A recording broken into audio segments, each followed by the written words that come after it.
Selamat pagi teman-teman sekalian. Hari ini saya dan Ami akan menjelaskan diskusi materi mengenai penyakit kardiovaskular dan penyakit renal. Nah, penyakit kardiovaskular ini terdiri dari ada hipertensi, kemudian ada coronary artery disease, acute coronary syndrome, valvular disease, heart failure, arrhythmia dan general precaution saat dental prosedur. Nah, yang pertama yang jelaskan adalah hipertensi. Nah, hipertensi ini adalah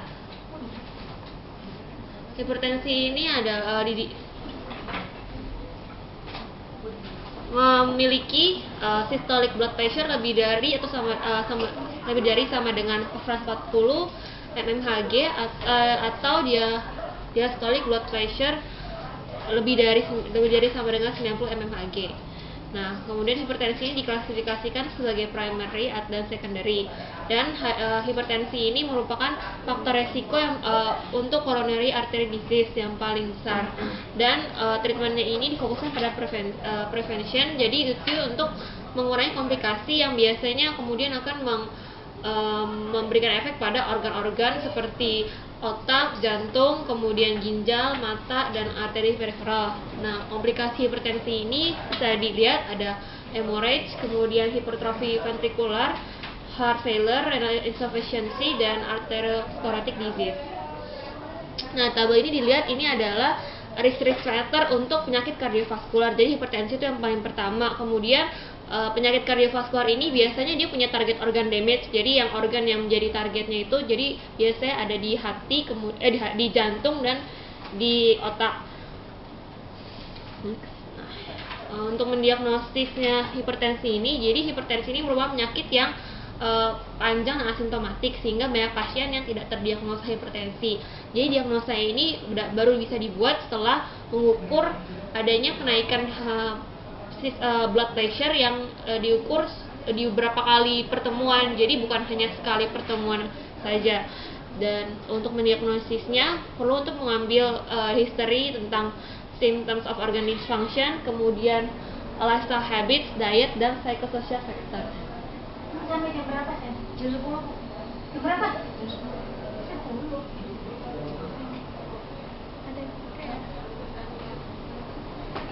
Sama siapa aja? Jadi gini ceritanya Bu, kan kita ini harusnya hari ini diskusi materi dan diskusi kasus dengan Dokter Asti, tapi Dokter Asti memerintahkan kepada kami untuk di-syuting aja karena Dokter Astinya sakit Bu. Jadi ini lagi di ujian. Iya. Kamu tidak pernah? Dia bukan dosennya. Ini paling dalam gitu. Dia udah dari cak, ngeri mulai. Jadi selamat pagi teman-teman sekalian. Setelah kali ini saya Asmi akan mempresentasikan diskusi materi mengenai penyakit kardiovaskular dan penyakit renal. Jadi pada penyakit kardiovaskular ini yang akan dibahas yaitu bisa dilihat ada hipertensi, kemudian coronary artery disease, acute coronary syndrome, valvular heart disease, heart failure, arrhythmia, dan general precaution. Jadi yang pertama dibahas adalah hipertensi. Hipertensi itu adalah suatu kondisi di mana tekanan darah sistoliknya lebih dari atau sama dengan 140 mmHg dan diastoliknya lebih dari atau sama dengan 90 mmHg. Nah, hipertensi ini dibagi jadi dua, yaitu ada primary dan secondary. Nah, hipertensi ini merupakan faktor yang resiko yang paling sering dijumpai pada penyakit coronary artery disease. Dan untuk perawatannya ini fokus pada pencegahan untuk mengurangi komplikasi yang biasanya akan memberikan efek pada target organ seperti jantung, otak, kemudian ginjal, mata, dan lainnya. Nah, itu komplikasi bisa dilihat ada hemorrhage pada otak, kemudian hipertrofi, heart failure, dan renal insufficiency. Nah, berikut adalah tabelnya mengenai faktor risiko cardiovascular disease. Jadi yang major risk factor itu bisa dilihat itu ada hypertension, diabetes mellitus, kemudian juga umur, dan kemudian juga penyakit kardiovaskular ini memiliki target organ yang biasanya pasti organ-organ itu akan rusak bila ada si cardiovascular disease ini seperti jantung dan otak. Kemudian diagnosis hipertensi ini karena dia merupakan penyakit yang berkepanjangan dan asimptomatik, jadi biasanya baik pasien tidak bisa didiagnosis. Jadi diagnosisnya ini dibuat setelah mengukur tekanan darah yang tinggi selama beberapa kali kunjungan. Jadi bukan hanya sekali saja. Nah, jadi diagnosis ini dibuat dengan mengambil historinya dari organ disfungsi, kemudian habits, terus makanannya, dan juga faktor psikososial. Jadi ada 3 tujuan utama pada pasien hipertensi ini diagnosisnya, yaitu untuk mengidentifikasi adanya penyebab yang bisa disembuhkan. Kemudian yang kedua, untuk menilai dampak dari adanya tekanan darah yang naik ini pada target organ, dan untuk mengestimasi profil resiko si pasien ini secara keseluruhan apakah akan menjadi cardiovascular disease. Nah, berikut ini adalah klasifikasi tekanan darah pada orang dewasa. Jadi yang normal, kemudian hypertension, stage 1 dan stage 2. Next. Nah, diagnosisnya ini jadi dari historinya ini yang perlu ditanyakan pada pasien itu, misalnya dari time of discovery-nya hypertension, jadi kapan pasien ini menyadari, kemudian medikasi yang diambil seperti dosisnya, kemudian kombinasi obatnya, kemudian apakah ada komplikasi seperti dari ginjal, terus koronari, atau ada stroke, dan juga yang seperti tadi apakah bagaimana diet dan lifestyle. Nah, kemudian pemeriksaan fisiknya. Jadi yang paling utama itu adalah blood pressure examination. Jadi yang diambil tekanan darahnya itu pada setiap kunjungan pertama dan setiap tahun oleh semua pasien. Kemudian itu setiap kunjungan pada pasien dengan initial readingnya 140/90 atau lebih tinggi. Dan kemudian blood pressure diambil sebelum prosedur tipe 4 sampai tipe 6 surgical prosedur untuk semua pasien. Nah, apa itu tipe-tipe nanti akan dijelaskan. Kemudian blood pressure-nya juga diambil untuk pada pasien yang untuk prosedur yang sangat lama, pada pasien yang disuspek ada hipertensi. Nah, kemudian juga ada mengukur nadi dan juga abdominal auscultation.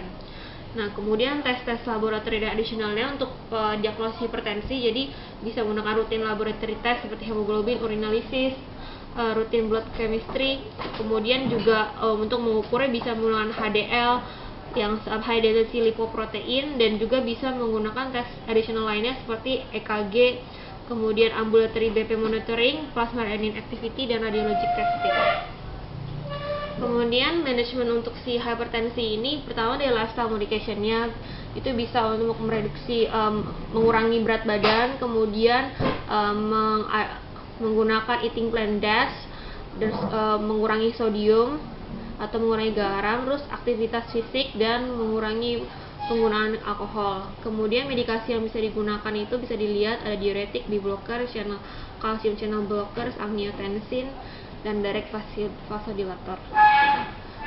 Nah, ini yang untuk lifestyle modification-nya. Kemudian next, ini blood oral heart consideration-nya. Jadi yang digunakan pada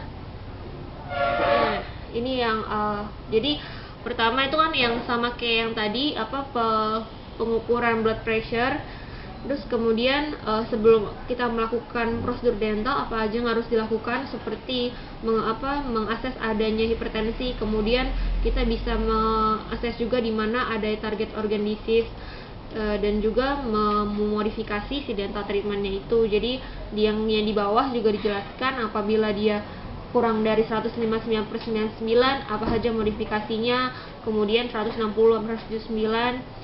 Dan kemudian yang kalau dia sudah lebih dari 180 sampai per 110, dia tidak bisa dilakukan elective dental care.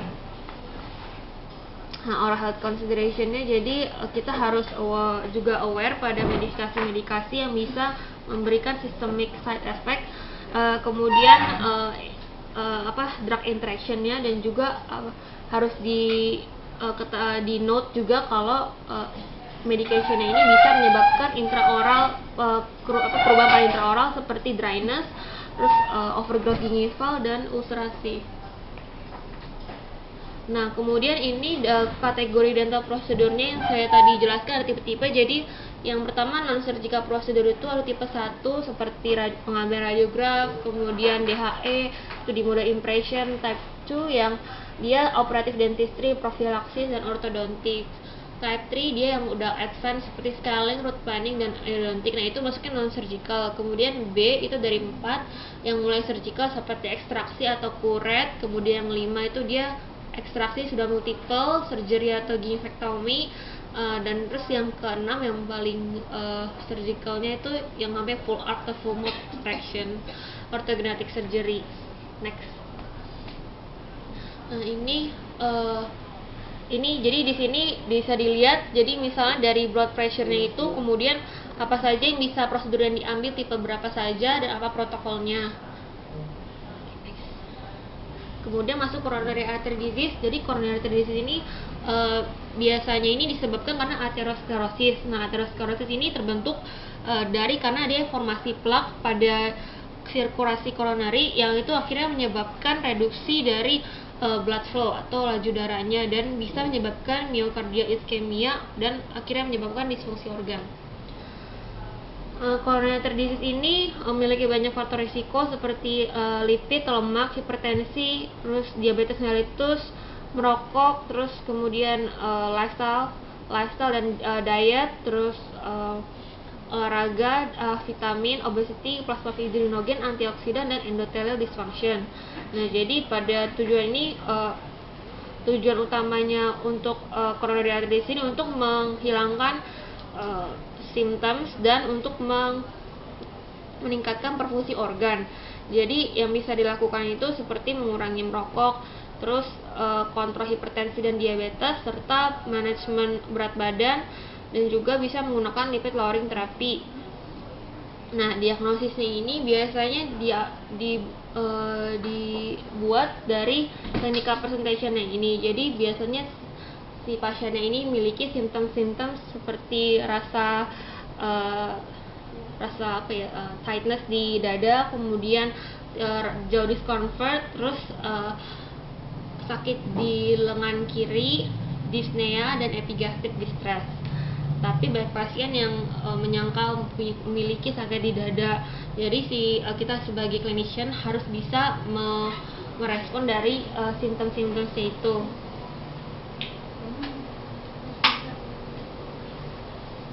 Kemudian testing diagnostiknya ini bisa menggunakan EKG, kemudian exercise stress, imaging myocardial perfusion, dan stress echocardiografi. Nah, ini evaluasi untuk angina pectoris atau sakit dadanya ini yang bisa kita tanyakan. Next. Kemudian manajemennya itu jadi berdasarkan dari clinical factornya, jadi tergantung dari keparahan penyakitnya, dan yang paling frontline utamanya dan terapinya itu menggunakan aspirin, beta blockers, terus angiotensin, terus HMG CoA reductase inhibitor. Nah, juga bisa ditambahkan nitrat dan calcium channel blocker pada agent-agent primernya itu untuk menghilangkan si rasa sakitnya pada beberapa pasien. Nah, manajemen lain itu seperti percutaneous coronary intervention dan bypass graft surgery. Nah, ini treatment yang dilakukan bila terjadi sakit attack-nya itu, sakit dadanya itu pada dental office-nya. Jadi harus langsung dihentikan, kemudian di recline pasiennya 45 degree, dan terus di administer nitroglycerin atau oksigen. Nah, ini ya pembagian dari anginanya itu ada mild, moderate, dan severe. Jadi ada yang stable, juga ada yang unstable. Dan yang ini adalah yang dental procedure yang bisa dilakukan. Next. Yang ketiga adalah acute coronary syndrome. Jadi dia itu adalah suatu kondisi di mana terjadi pengurangan laju darah yang secara mendadak, laju darah ke jantung secara mendadak. Nah, ini bisa menyebabkan myocardial ischemia dan infarction bila terus-menerus terjadi adanya reduksi pada laju darahnya ini. Nah, ACS ini merupakan komplikasi dari si build up plaque ini. Jadi plaque yang semakin menumpuk pada arteri pada jantung. Nah, si plaque-nya ini terdiri dari deposit dari lemak. Nah, itu menyebabkan si arteri semakin menyempit dan menyebabkan semakin sulitnya darah untuk jalan darah. Nah, kemudian dan biasanya ini bisa menyebabkan juga angina dan heart attack. Nah, si acute coronary syndrome ini dia memiliki banyak tipe-tipe. Nah, dia itu bisa dari hanya angina yang unstable, kemudian jadi non-ST elevation and myocardial infarction, dan akhirnya bisa menjadi STEMI atau acute ST elevation myocardial infarction. Jadi itu unstable angina tuh yang paling ringannya, dan yang paling parahnya itu STEMI itu. Nah, kemudian simptomnya ini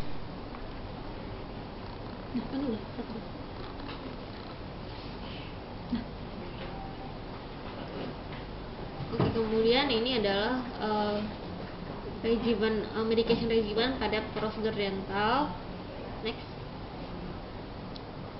Kemudian ada heart failure. Heart failure ini merupakan clinical syndrome karena inability dari sistem kardiovaskularnya untuk memompasi darahnya pada target-target organ ini. Jadi dia meliputi ada abnormal contractile function dan impaired relaxation. Jadi ada disfungsi pada sistolik dan disfungsi pada diastoliknya. Nah, ini ada etiologi dari heart failure itu ada hipertensi, diabetes, alkohol. Nah, diagnosisnya ini jadi apakah dia ada penurunan dari systolic blood pressure atau juga adanya naikan dari diastolic blood pressure yang bisa mengurangi si pulse pressure-nya ini, si nadinya. Nah, kemudian adanya edema dan hepatomegali menjadi markernya itu, dan juga ekstremitasnya jadi dingin karena dia nadinya semakin berkurang. Kemudian ada atrofi otot dan weakness. Nah, ini diagnosisnya menggunakan chest radiografi seperti ECG ini, dan juga bisa menggunakan transthoracic echocardiogram. Nah, ini tanda-tandanya pada heart failure: rapid shallow breathing, hyperventilation, heart murmur, jaundice, cyanosis, kemudian enlargement of cardiac silhouette, dan increase venous pressure. Nah, ini konsiderasinya ini kalau pada pasien yang masih bisa dikompensasi ini dia tidak memiliki modifikasi dental. Kemudian pada pasien yang memiliki prognosis yang buruk ini biasanya meliputi ada ortopnea, paroxysmal nocturnal dyspnea, kemudian ada body weight juga, dan shortness of breath. Nah, ini kategori pasien yang low risk, moderate, dan high risk. Next. Nah, ini juga prosedur-prosedur yang bisa dilakukannya. Next. Kemudian aritmia. Nah, aritmia ini karena ada deviasi dari mekanisme si detak jantungnya ini. Kemudian dikategorikan ada tachyarrhythmia dan brady aritmia. Kalau tachy ini dia heart rate-nya ini lebih dari 100. Kemudian kalau yang brady aritmia kebalikannya, dia heart rate-nya kurang dari 60. Nah, kalau yang tachyarrhythmia ini karena dia increase si adanya peningkatan si mekanismenya si detak jantung ini, dan kebalikannya kalau yang di bradyarrhythmia. Karena kalau aritmia ini kemudian dua-duanya ini bisa ditoleransi pada pasien yang memiliki fungsi kardiak normal.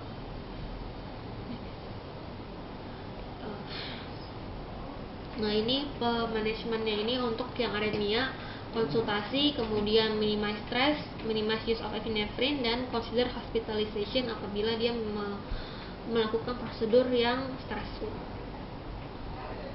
Nah, ini konsiderasi oral health-nya. Jadi Jadi tidak direkomendasikan menggunakan epinefrin untuk anestesi lokal. Kemudian perlu konsultasi dengan kardiologisnya, dan tidak diindikasikan penggunaan antibiotik profilaksis. Dan selanjutnya dilanjutkan oleh Amir.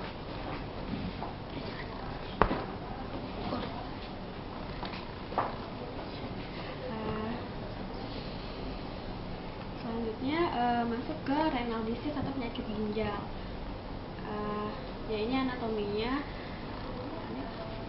Jadi ginjal itu adalah berlokasi di sekitar abdomen, kemudian berukuran tuh 4 atau 5 inci. Kemudian fungsi dari hati ini sebagaimana kita tahu untuk memfilter darah. Kemudian darah yang ada di tubuh kita itu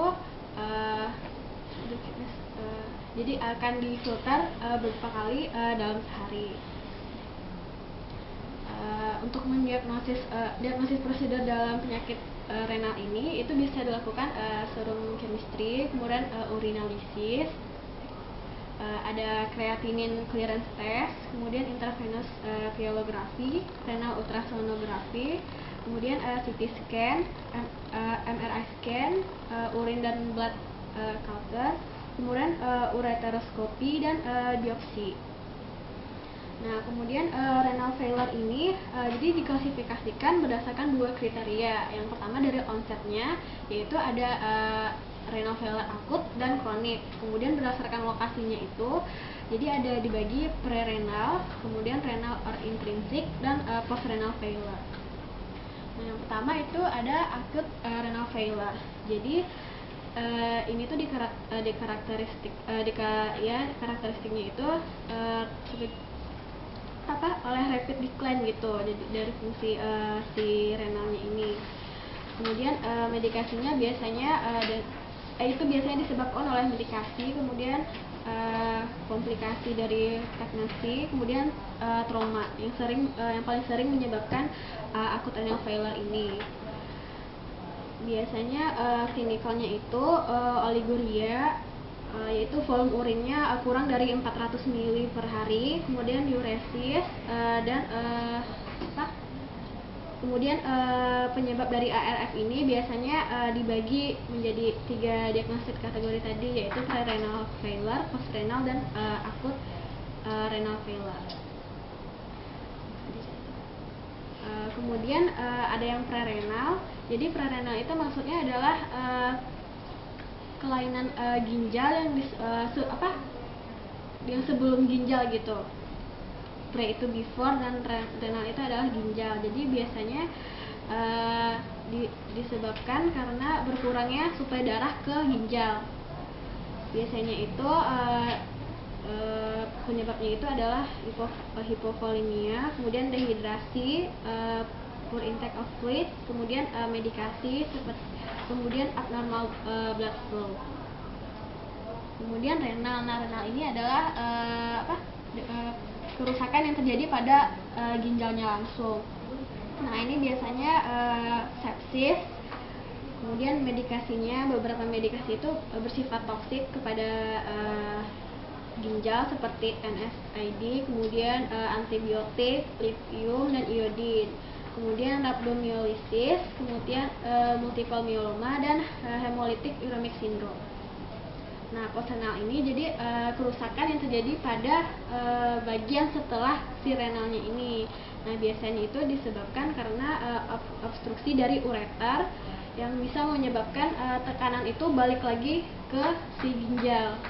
Kemudian prostatic hypertrophy, kemudian atau kanker prostat, kemudian tumor di abdomen, kemudian batu ginjal. Jadi yang beresiko tinggi terhadap penyakit akut renal failure ini adalah jadi kondisi-kondisi seperti yang di bawah ini itu dapat meningkatkan risiko terjadinya ARF, seperti orang yang pernah dirawat di rumah sakit, kemudian adanya hambatan di pembuluh darah, kemudian penderita diabetes biasanya umumnya juga memiliki risiko terhadap ARF, kemudian tekanan darah tinggi, heart failure, kemudian liver disease. Nah, simptomnya ini biasanya urinnya itu berkurang, kemudian fluid retention, kemudian those shortness of breath, jadi nafasnya itu pendek, fatigue, confusion, nausea, kemudian chest pain or pressure. Kemudian masuk yang kedua yaitu ada chronic renal disease. Jadi berdasarkan National Kidney Foundation Kidney Disease Outcomes Quality ini ada dua gitu. Jadi yang pertama itu adanya tanda kerusakan ginjal itu lebih dari 3 bulan, kemudian adanya GFR itu kurang dari 60 cc per menit untuk lebih dari 3 bulan dengan atau tanpa tanda-tanda dari kerusakan ginjal. Kemudian di tabel ini juga ada stage dari chronic disease, bisa dibaca sendiri. Kemudian yang beresiko untuk terkena CKD ini adalah pasien diabetes, kemudian yang hipertensif juga, yang memiliki heart disease dan memiliki riwayat keluarga yang mempunyai juga penyakit heart kidney disease ini. Kemudian biasanya terjadi pada pasien yang umurnya lebih dari 60 tahun. Nah, biasanya ada dua hal utama yang menyebabkan penyakit chronic kidney disease ini. Yang pertama itu penyakit diabetes, dan kemudian pasien yang memiliki tekanan darah tinggi. Kondisi lain yang bisa memberikan efek kepada penyakit ginjal ini yaitu seperti glomerulonefritis, kemudian malformation, lupus, ya, kemudian obstruksi yang disebabkan oleh masalah seperti batu ginjal, tumor, dan pembesaran kelenjar prostat pada laki-laki. Kemudian simptomnya ini biasanya akan merasa mudah lelah, kemudian konsentrasinya terganggu, kemudian susah tidur, terus swollen feet dan ankles, kemudian kulitnya itu gatal dan kering, kemudian biasanya need to urinate more often gitu, biasanya suka pipis pada malam hari. Kemudian manifestasi dari oral disease-nya ini yang pertama itu biochemical disturbance, kemudian gastrointestinal symptoms seperti gastritis gitu, terus nausea, vomiting, anoreksia, kemudian stomatitis, parotitis, dan esophagitis. Kemudian neurologic signs dan simptomnya itu biasanya sakit kepala, kemudian paralisis, bisa juga jadi seizures. Kemudian hematologic problemsnya itu biasanya hematologiknya itu biasanya itu anemia yang berhubungan dengan penyakit ginjal, kemudian juga biasanya perdarahan itu biasanya bisa terjadi pada pasien yang memiliki end stage renal failure. Nah, ini oral manifestation dari penyakit ginjal itu biasanya itu ada pembesaran dari kelenjar lidah, kelenjar saliva, kemudian bibirnya kering, kemudian bau mulut. Karena kan penyakit ginjal itu biasanya banyak amonia, jadi biasanya itu bau mulut. Kemudian tapi di tingkat kariesnya di sini rendah pada penyakit ginjal. Ini yang lainnya bisa dibaca.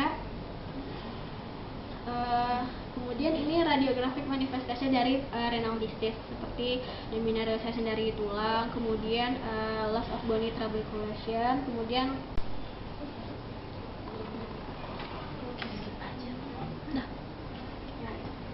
jadi ini pain medication for patient on dialysis, ada codeine, acetaminophen, kemudian aspirin, antibiotik untuk renal dialysis ini yang memiliki dental infection seperti yang bisa dibaca ada penicillin, amoxicillin, ampicillin, erythromycin, dan clindamycin. Nah, ini dental consideration dari dan manajemen untuk pasien dengan renal disease.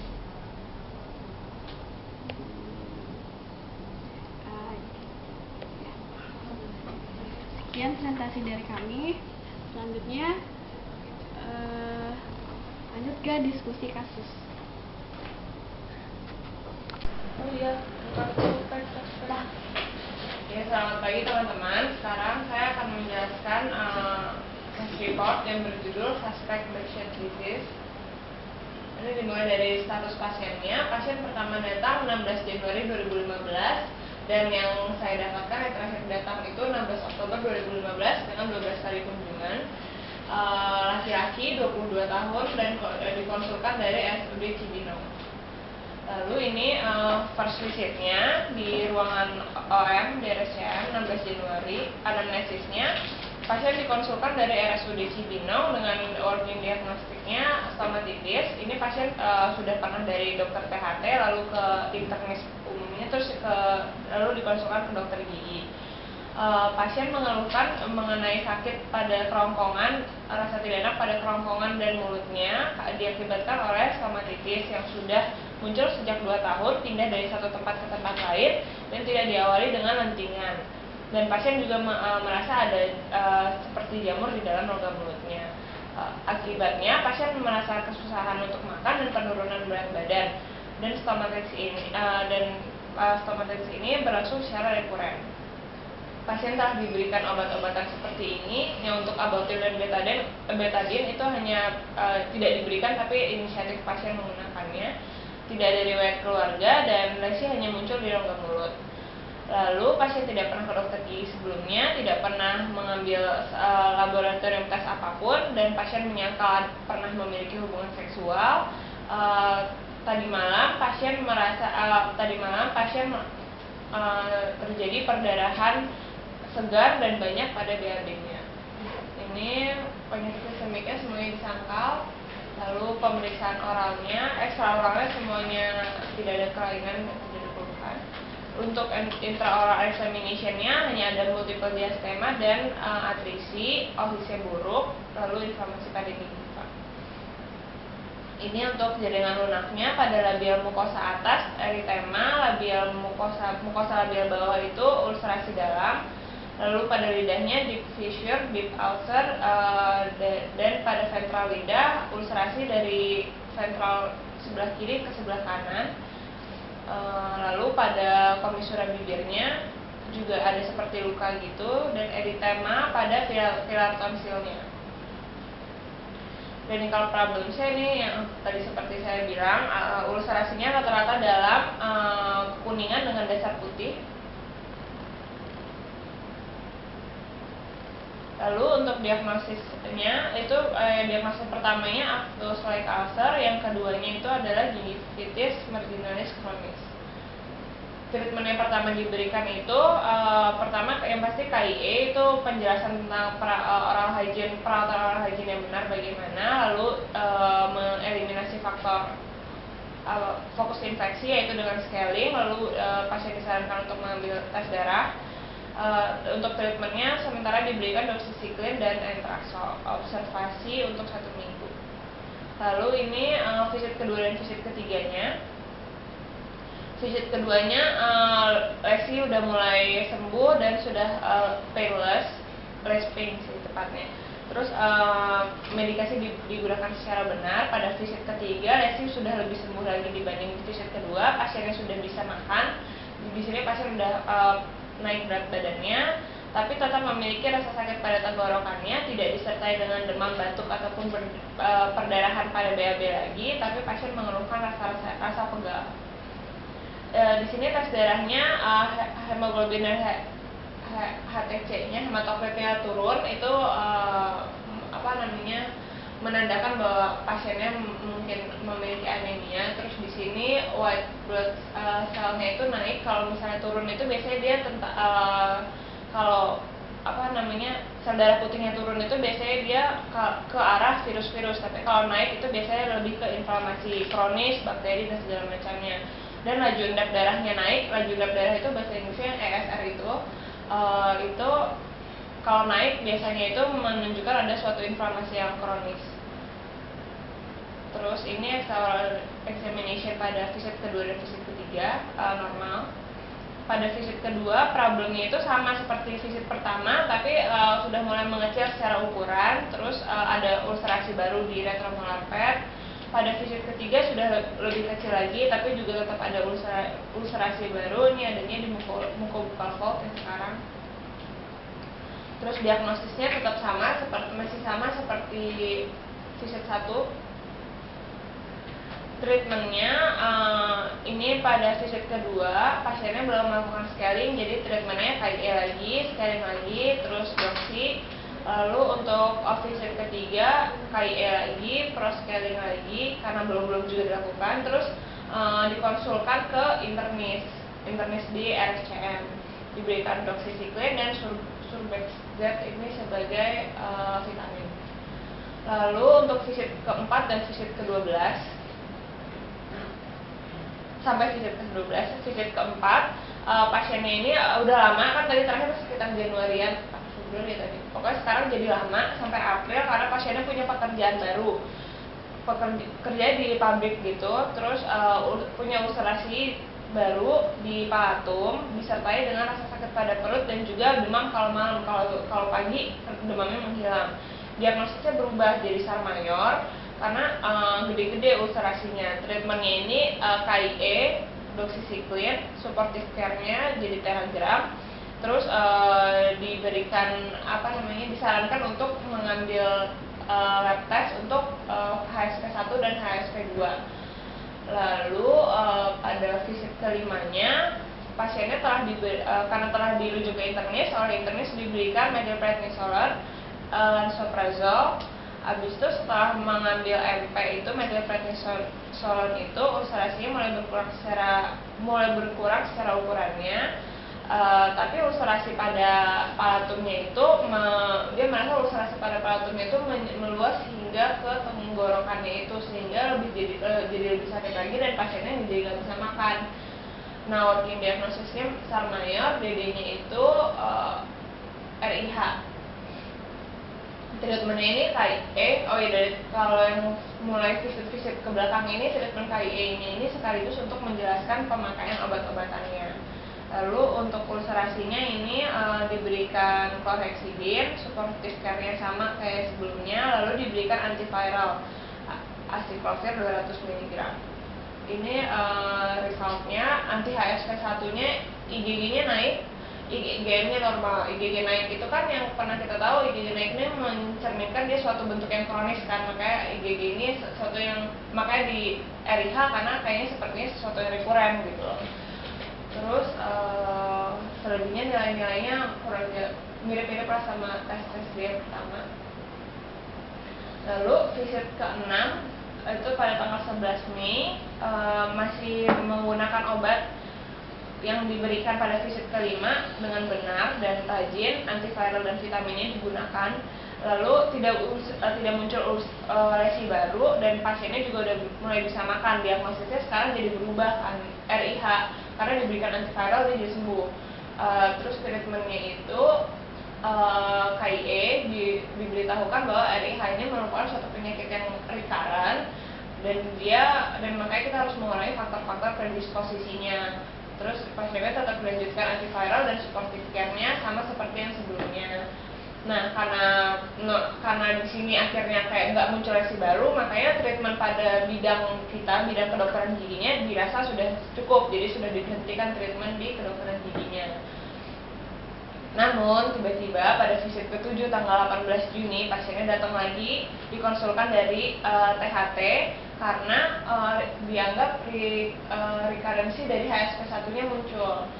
Nah, terus dari THT ini dilakukan endoskopi di bagian atasnya gitu, terus dan tidak terdapat masalah pada daerah situ. Lalu diberikan clindamycin, nonflamin, dan doxycycline. Setelah diberikan obat-obatan tadi, ulcerasinya, terutama pada ulcerasi mukosa labialnya itu mulai sembuh, tapi ulcerasi pada tenggorokannya lagi-lagi tidak hilang. Pasiennya mengalami demam dan pegal-pegal. Diagnostiknya RIH dan suspeknya malnutrition karena pasiennya jadi susah makan kan, jadi asupan ke dianya juga berkurang. Dan di sini diagnosisnya tadi yang masih RIH gitu karena dari THT-nya juga dibilangnya ini kayaknya recurrent HSP1.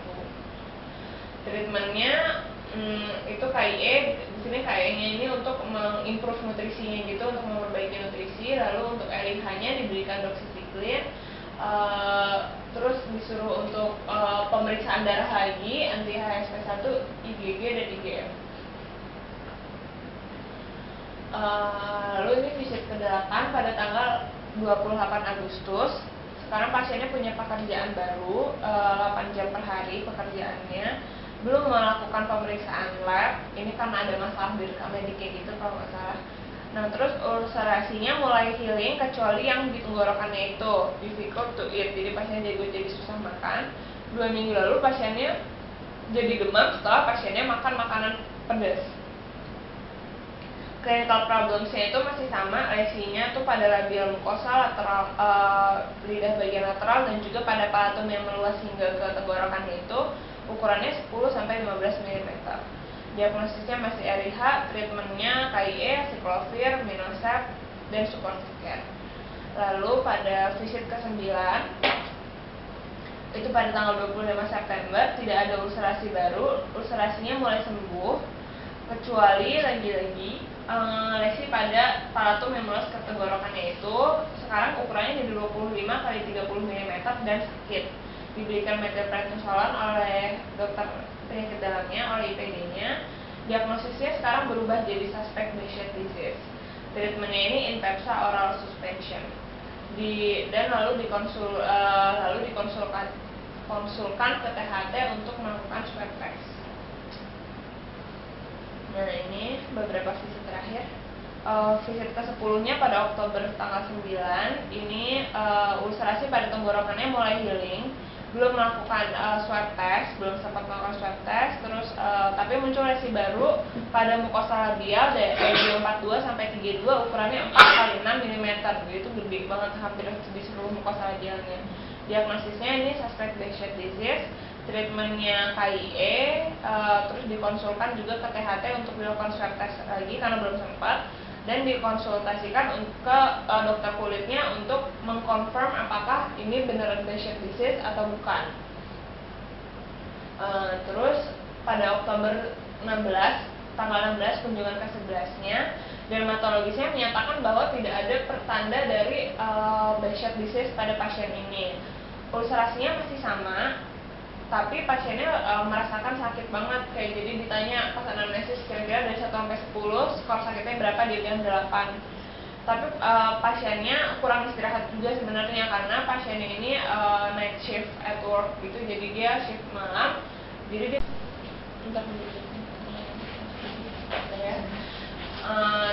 ulangnya tadi visit ke-12 nya tidak terdapat ulcerasi baru, ulcerasinya mulai sembuh, pasiennya juga konsumsi obat secara benar. Sakit perutnya ini ternyata dirasa dari visit pertamanya. Diagnosisnya suspect Behçet disease on healing, treatmentnya KIE dan tapering down methylprednisolonnya.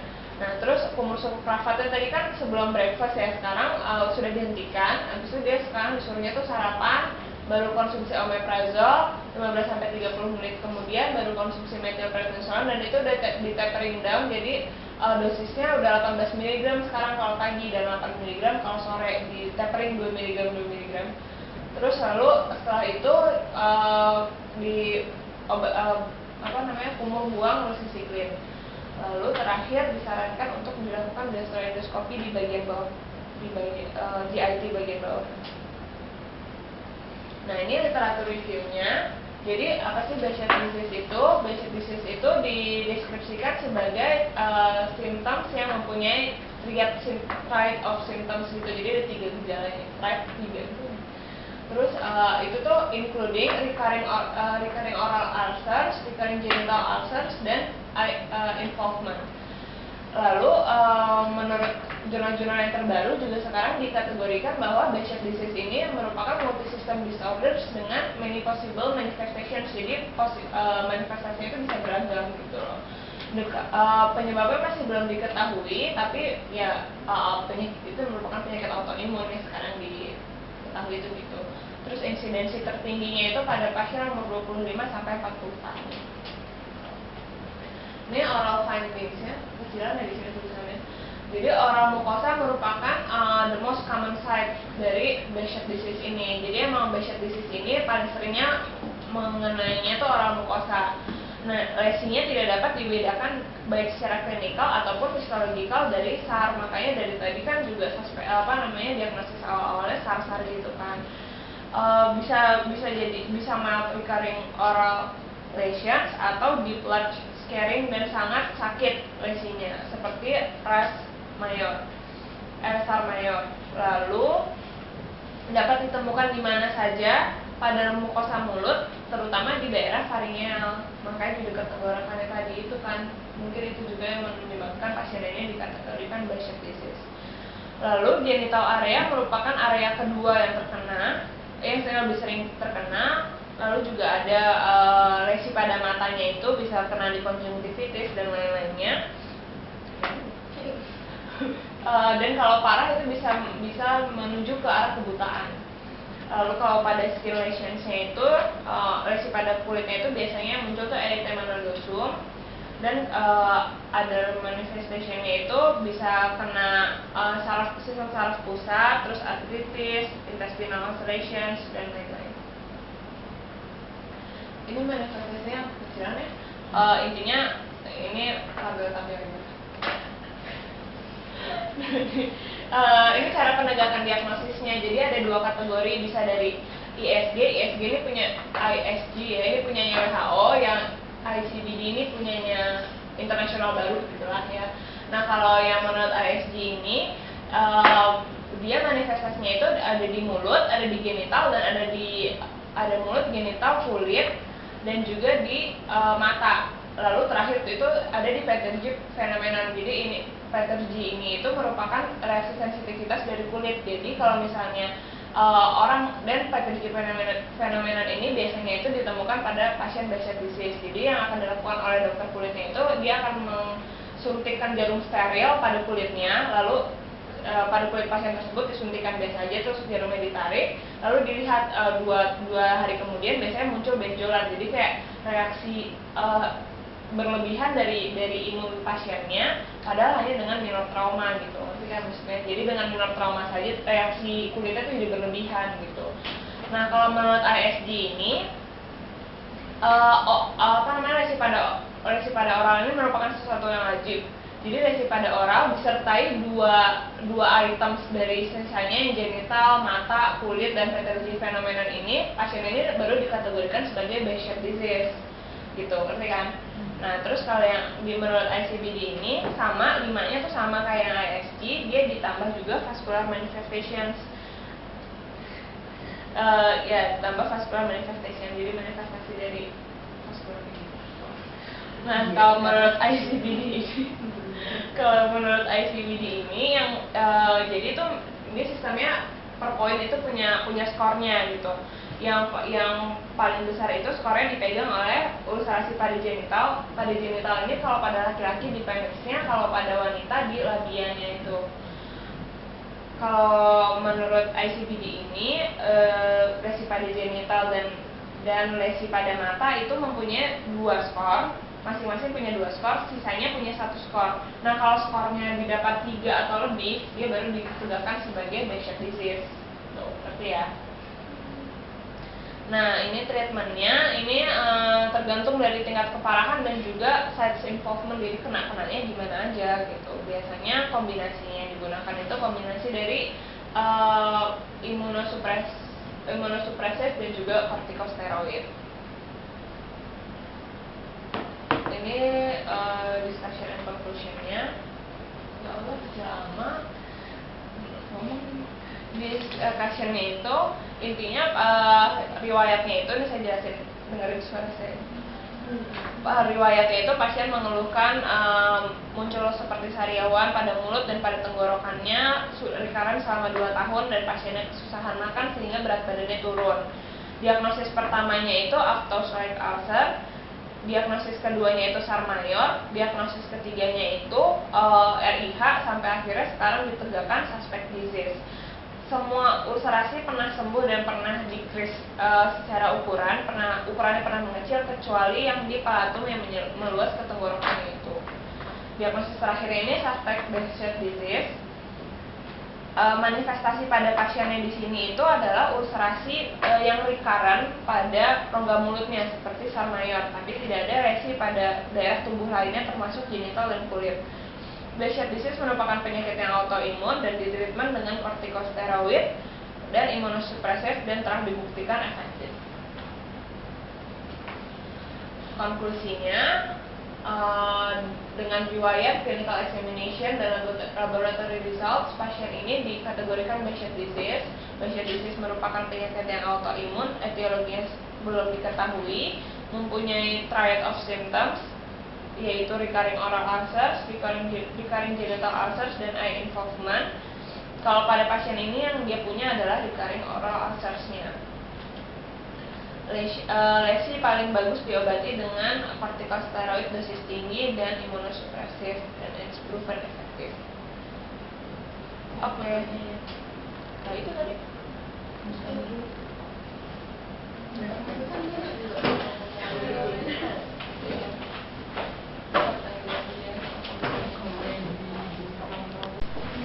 Dah.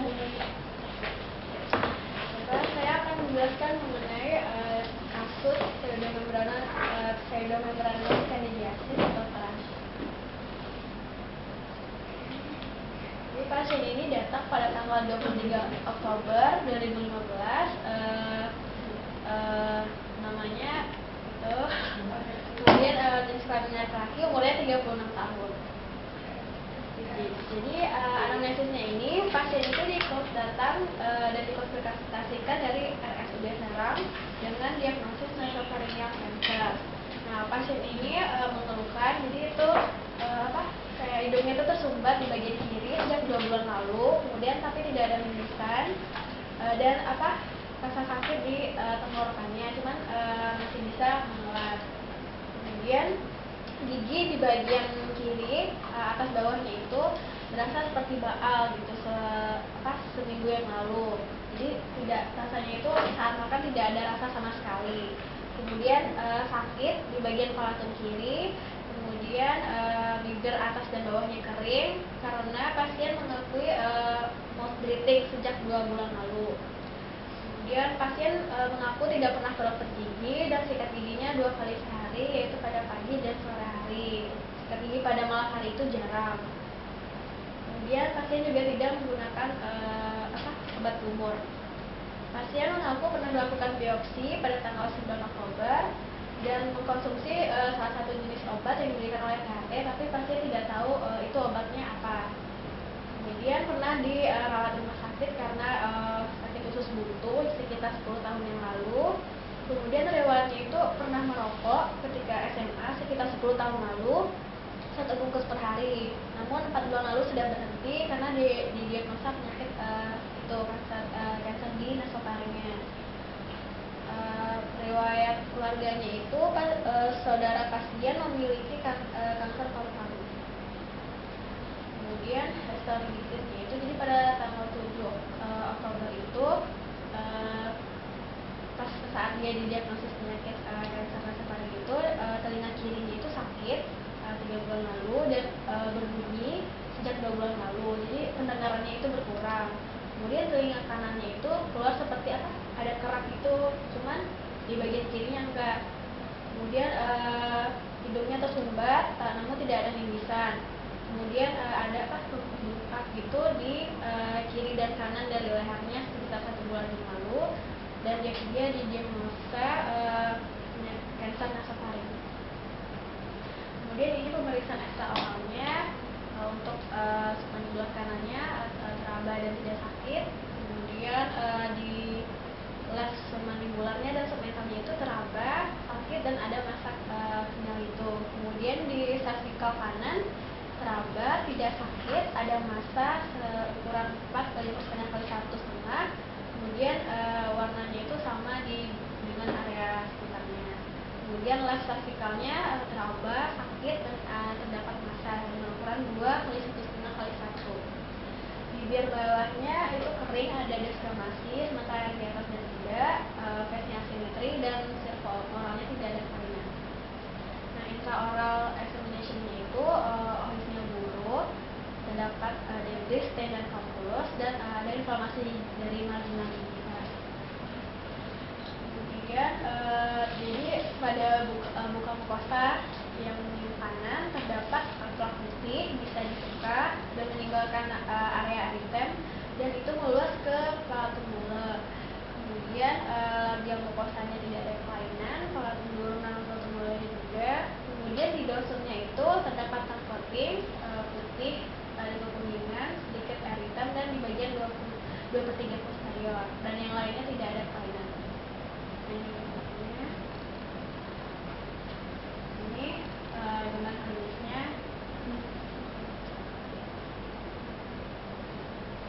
Ini ada ortogramnya. Dilihat ada terdapat beberapa karies dentin, kemudian atraksi dan crowding juga, dan juga artisi. Nah, jadi additional examination itu ada CT nasofaring dan PA. Jadi clinical findings-nya itu terdapat plak putih, bisa diseka dan meninggalkan area erytem di bagian lidah, mukosa bukal kanan dan palatum mola di bagian kanan dan kiri.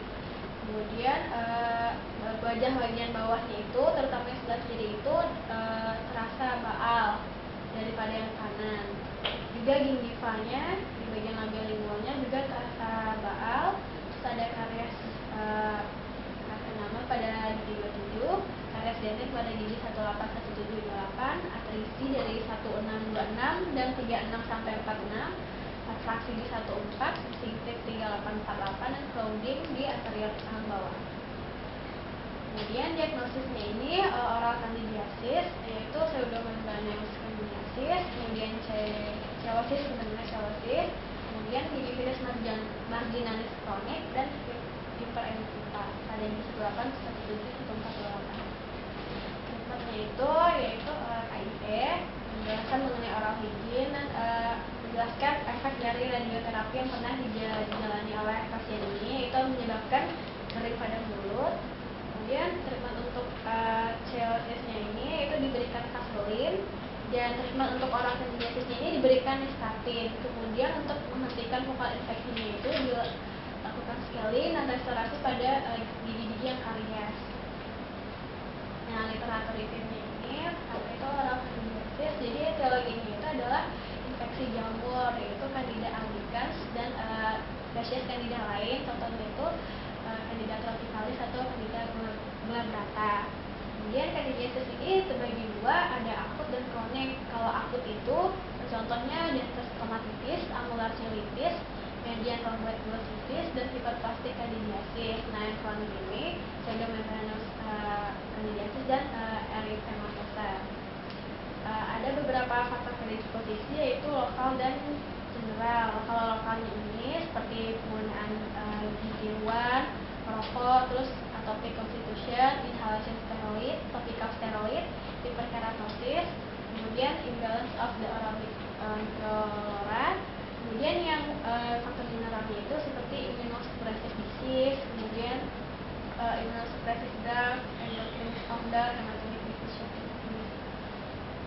Nah, kalau untuk pseudomembranous candidiasis ini atau yang disebut juga TRAS, faktor predisposisinya itu adalah kondisian immunodefisiency. Jadi obat-obatan seperti antibiotik, kemudian immunosupresan drug. Kemudian tanda klinisnya itu adanya plak putih,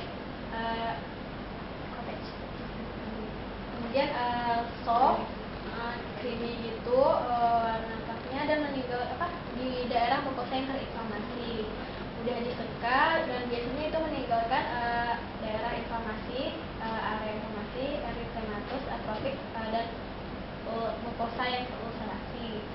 Kemudian mouth burning pain, biasanya sakitnya itu akan bisa menjadi severe ketika si plaknya itu dibersihkan. Kemudian histopatological situsnya adalah inflammatory response dan ulcerasi yang ditutupi oleh fluid. Lokasinya biasanya pada mukosa buka, palatum, dan dorsal juga. Contoh bentuknya. Kemudian BD-nya itu biasanya mirip dengan chemical burns. Kemudian pusar yang juga ditutupi permukaan fibrinoid. Kemudian manajemennya itu kontrol dari penyebab lokalnya itu, kemudian penggunaan nystatin, ya, dan lainnya. Kemudian, nah ini sedikit literatur mengenai nasopharyngeal cancer. Nah, jadi nasofaring itu adalah bagian di gambarnya, jadi kayak antara rongga mulut dan rongga hidung.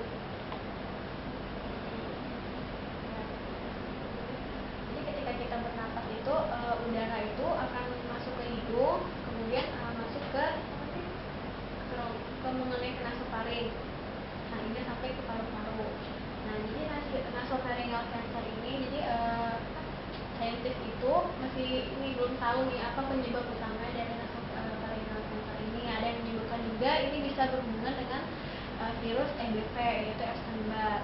Kemudian bisa juga predisposisinya itu karena kelainan DNA. Nah, biasanya yang terkena kanker ini biasanya laki-laki di bawah 55 tahun, kemudian memakan ikan asin gitu, kemudian memiliki turunan keluarga juga bisa, kemudian biasanya itu berkontak dengan pasien yang HIV.